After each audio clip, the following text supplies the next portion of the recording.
I'm Joshua Adams, and this is the Industry Insights Podcast, where I am joined in the Rock Paper Simple studio by community leaders as we dive into industry topics and perspectives.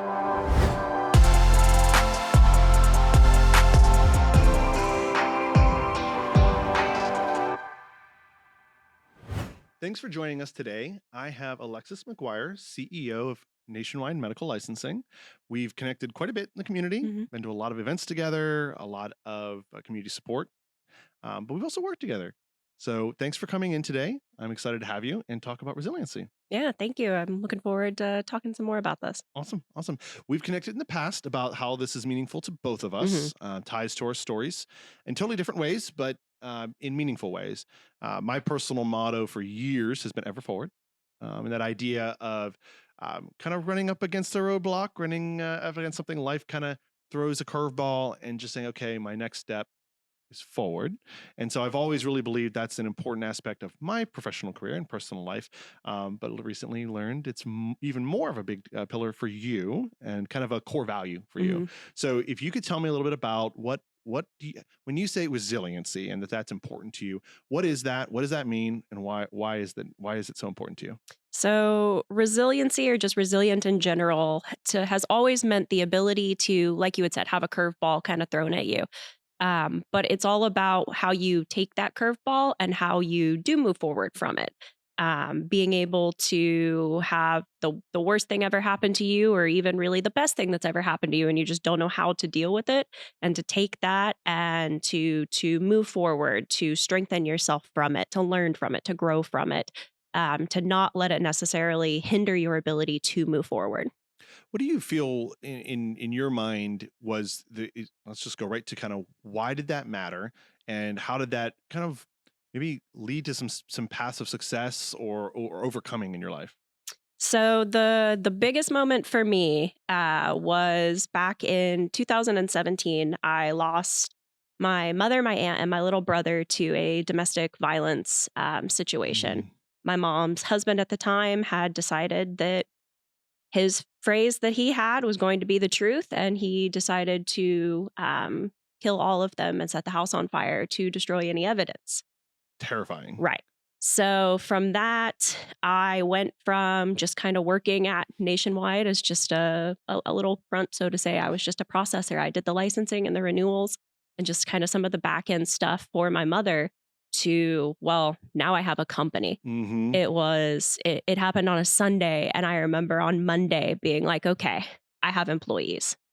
I have a team of people that need to know they have a job still. So I went into work that next morning. I was there at 8:30 the next morning to show to my now staff that, hey, like, this is what I am going to do. I am going to take this, I'm going to roll with it, and I am going to make this my company, and you all still have jobs. I would love to keep you. I understand if you don't want to stay, because I was so young. I was in my early 20s. Um, but it really became a moment of like, okay, I can either sit in my room and I can just do nothing. I can hit pure depression, or I can take this, I can run with it, I can be resilient, quite literally be that phoenix rising from the ashes. Um, and yeah, I was a CEO literally overnight. Literally overnight. I think that's heavy. I mean, I think stopping for a minute and saying, wow. And obviously I've heard the story before, Right. but every time I hear it, it's like, my goodness, talk about a level of resiliency. And I think when you look at that, most people could look at that and say, I think I would excuse a little bit of crumbling, a little bit of, okay, I'm not okay, right? And I think it would have been true to say you weren't okay, Right. and I think that would have been true. But there's this element of resilience. You said, wait a minute, there's a bigger thing here. I've got people that need me right now, and that it was your responsibility, but it wasn't, if that makes sense. And I think you saw that and said, and I'd like to hear what you had to say about that. Why you decided, I'm going to go, I'm going to step up, I'm going to take the reins of this. Why did you do that?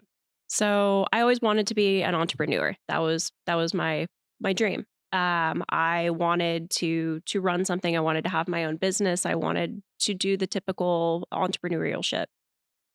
So when everything happened with my family and I was given that opportunity, it became almost like I got to continue on my mom's legacy. Love that. I now had this company, these employees that were there that I know, like you said, yeah, no, of course, in the moment, I was not actually okay. It took many years to get through that, and even still, some things, you're never truly past it, and Right. that's just normal. Um, but I had employees, and I knew that they were concerned, I was concerned, but, my personal motto is, "A river cuts through rock not because of its strength, but because of its persistence." And to me, I was like, "I am going to take this company, I am going to turn it into something bigger and better, and I am going to continue on my mother's legacy with nationwide medical licensing." I love that. So when you think of, and I love the motto, there's that persistence, that Mhm. consistency, right? And in that river every day, wearing just a little more of it away, but by literally by grains of sand, that level of little whittling, but it's that persistence and Mhm. it's that consistency, right? And I think there's an aspect to that. What do you feel like in the moment? Was it literally just I'm going forward? Or what was your processing, right? Because I imagine there had been a lot going on. Mhm. How do you process something like that and say, okay, I've decided forward is the way? Ooh. I honestly don't know. Thinking back, it just kinda happened. It was like a switch flipped, to be honest. I honestly don't know thinking back. There were a bunch of things going through my head, but it literally was like a switch flipped, and suddenly I had this new baby, Mm-hmm. of a company, and I went into mom mode. I went to the office, and I was like, "We're gonna do this. I now have a kid. How do I raise a kid? I How can do I relate. I can how relate. do I start over with a kid? And how do I make this my own? How do I make this baby of a company mine?" And it was definitely interesting. I mean, we went through a lot that first year, or just the rest of the year, because it happened in June, so literally dead middle of the year.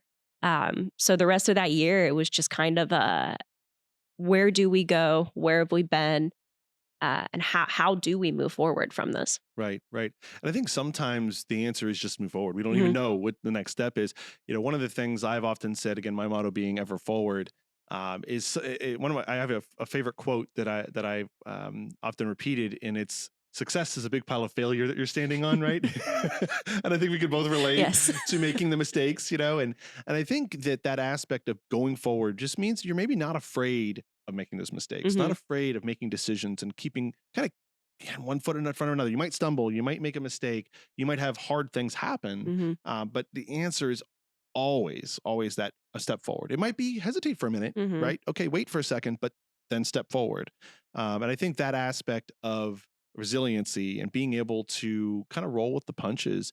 So let's talk about a little bit more about how else that's affected kind of your it wasn't just one moment of Mhm. resiliency, Right. right? It's again and again and again. I think especially entrepreneurship, it's something that is very important.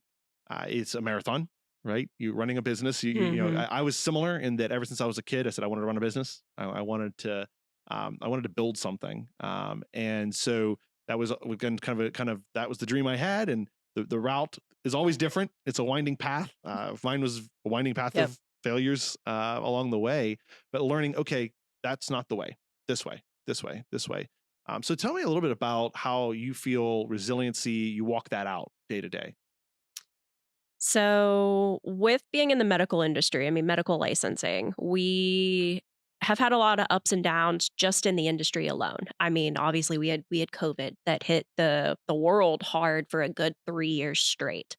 And as a licensing company, we went from, okay, we're a necessary thing. We have to get these licenses for these people, for our clients. We're going to do this for them, to, oh my gosh, everybody is now moving into telemedicine. Nobody can go inside of their doctor's office anymore. And if they can, it is a rare occurrence for the first year. It became all of these hospital systems, all these urgent cares suddenly, like, they literally flipped a switch and had to go, okay, we were thinking about telemedicine. We were thinking about doing these virtual health visits, to, we have to do this to survive.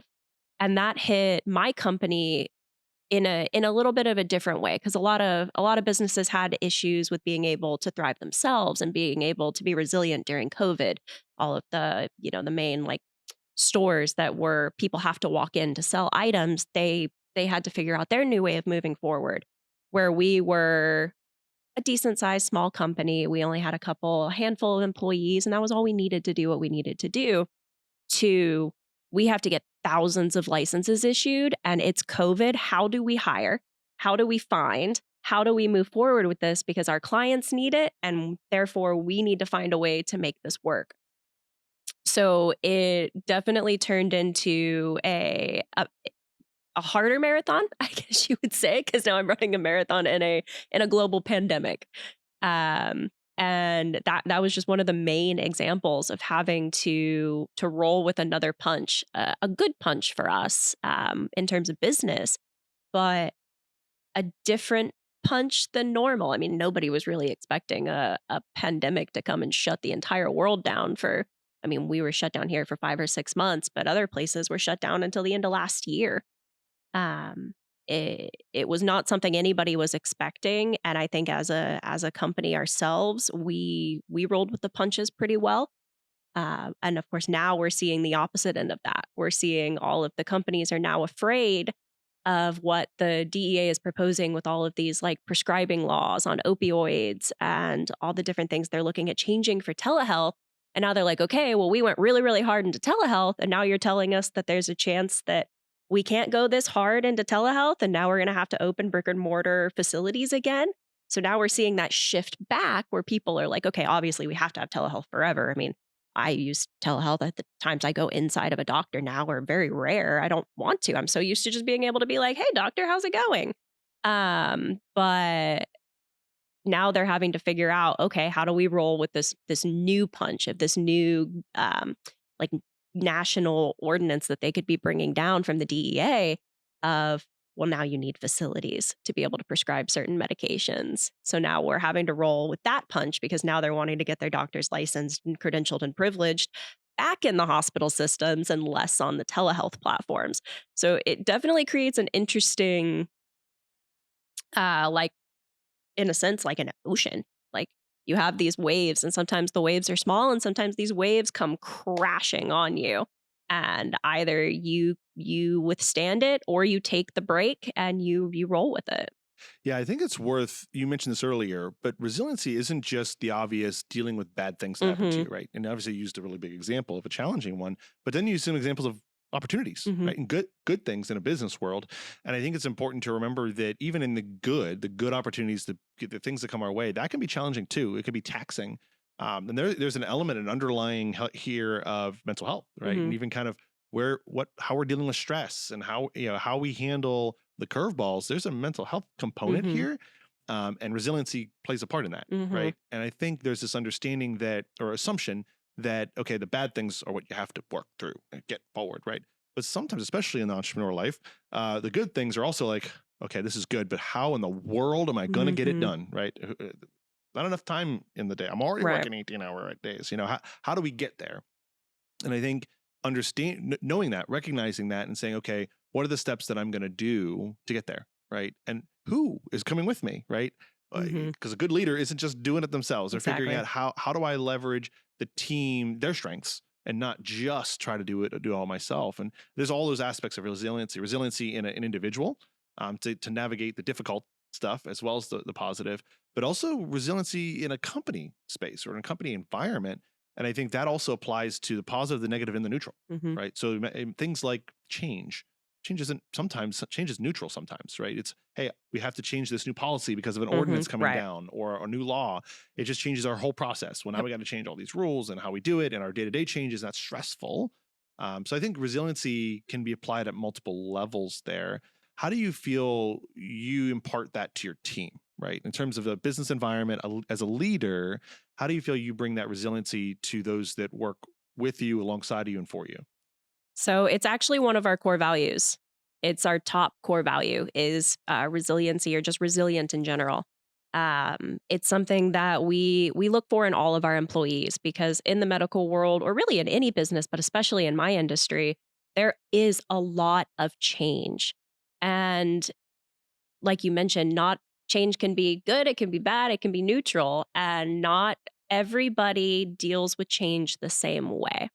And if you're not able to roll with the punches, and if you're not able to take that change and be like, okay, I may not agree with what the company has decided to do, or I may not like what the company decided to do, but I can see what their thought process was. I can see where they're expecting to go from this, and I'm willing to hop on this train and take this ride.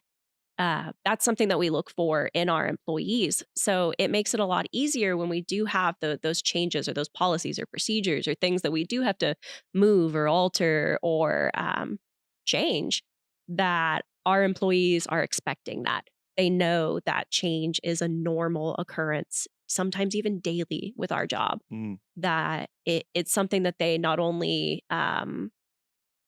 should think about, but it's something they should expect. It is an expectation of working at Nationwide that you have to be willing to change. Yeah, you hit on some things underlying there that I'm going to pull out a little bit. I'm going to pull on, but there's this idea of saying, "Hey, we look for resiliency, Mhm. or we look for resilient people, right, to work there."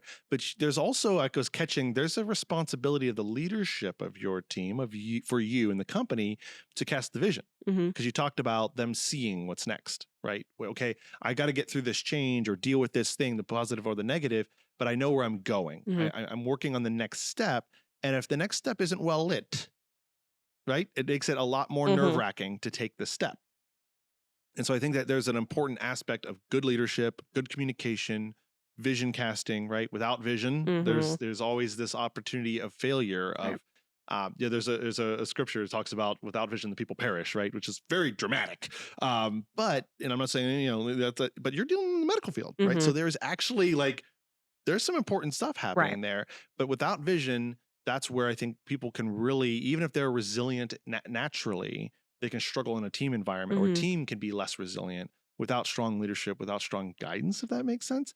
How do you, thoughts on that? Agree, disagree? How do you apply that? I mean, you're not wrong. Without having the vision or just a mission or something that you're moving towards as a company, it makes it so that there's nothing for your employees to buy into. And if there's no buy-in, then they're quite literally just there to get a paycheck. And while there's nothing wrong with getting a paycheck, you want your employees to understand where you want to go. And I know as a company, for us, that wasn't always something we were good at. I, at the beginning, had ideas, I had thoughts, but it wasn't necessarily well communicated or well described to the team. That was something I had to learn how to do. And I feel like that's something that I can pride myself on now, is knowing that I have a great team that has bought into where we're going to go, how we're going to get there, why we're going to get there. They actually got to help make some of those decisions and actually come up with some ideas of how they can contribute to how we're going to get where we're going. And I think that's super important, because otherwise you just have employees that are just there to work and go home, and nothing wrong with that. But at least for my company, I prefer if my employees buy into that vision. And the only way they can is if I've done a good enough job of explaining it to my upper management team, and for them to make sure that that's explained even further down into their employees too. Well, what you're talking about is building a culture of Hmm. resiliency versus just saying, "Hey, be resilient," right? You're building that culture of that. You're giving them what they need for it as well, and it's that idea of saying, "Hey, as a team, we can bounce back from things. We can pivot. We can handle change." Mm. And I think that's really exciting. I think it's more rewarding for the team, Right. but it also allows for a stronger company, right? And so you can bounce back from things faster. You can make those needed changes faster, but also the team's healthier, and I think that gets overlooked sometimes, right? I touched a little bit on mental health.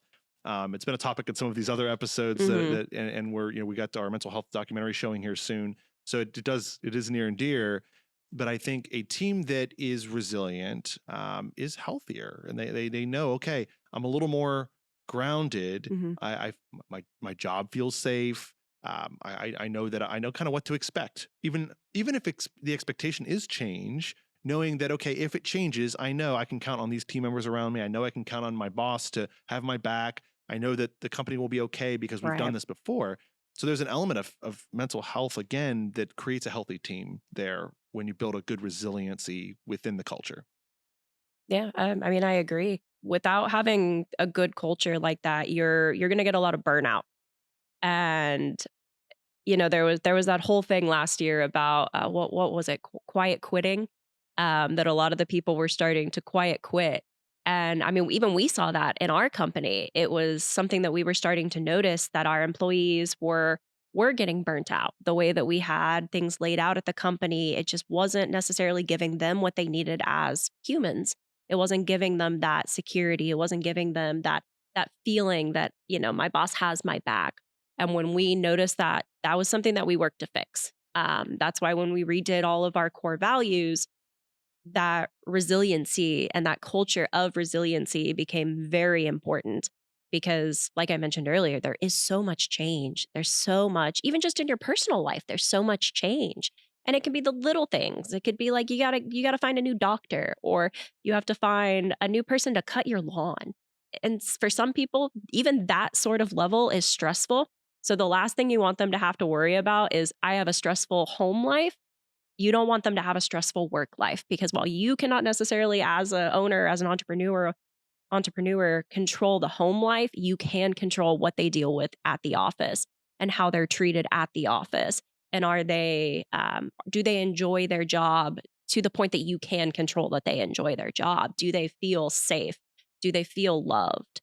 That's something you can control, but you can't necessarily control that home life.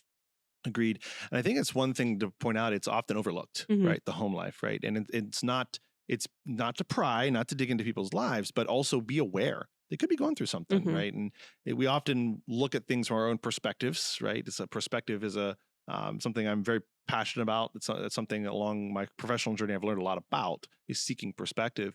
And I think in when we're looking at people who work with us or for us, it's worth opening our eyes a little bit to say there's probably some things I don't know about. There's probably some stress they have that they don't know about, right? What am I dealing with right now that maybe nobody else knows about that is stressful to me? Hmm. They got that too. Right. Something like that. And that does help provide a little bit more understanding when you're working with people or working through challenges, to say, you know what, I might be willing to show a little more grace in this Hmm. conversation, because who knows what they're dealing with. And I think that's important. I think it's worth acknowledging that. And I think it makes us better leaders to consider that. Yeah, everybody has their own, like what I call like an experience lens.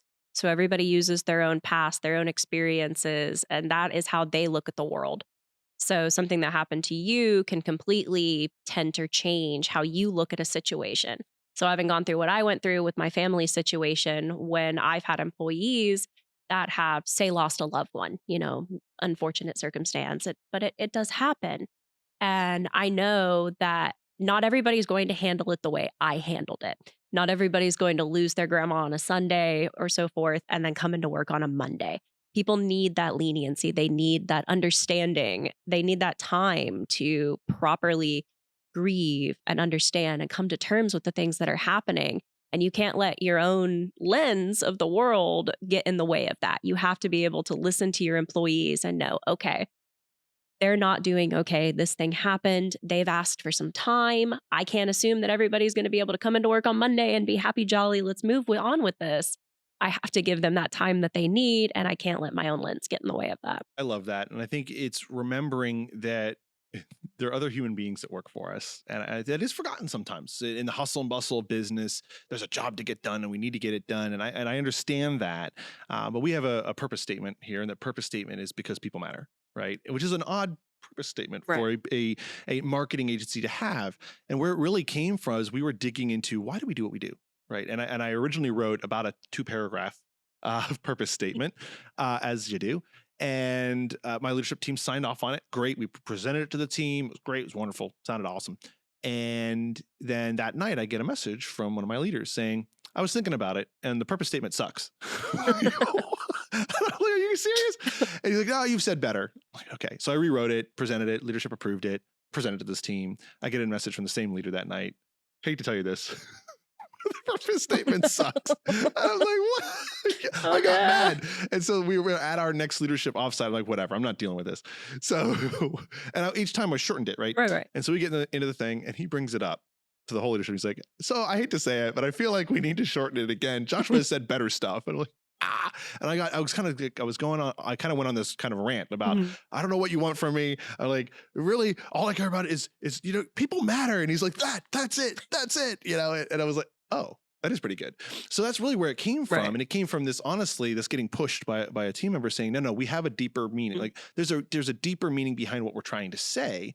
And it really comes down to, because people matter is why we treat our team a certain way. It's why we do certain things. It's why we, why we treat our clients a certain way. It's why we do right by them. Right. And we realize, okay, there's a lot that flows from that, but it reminds us that we have people working for us. They're not just employees, right? They're not just your boss or your direct report or whatever. These are humans that struggle with the same things that everyone else struggles in their different ways and their different experiences, different lenses, like you said.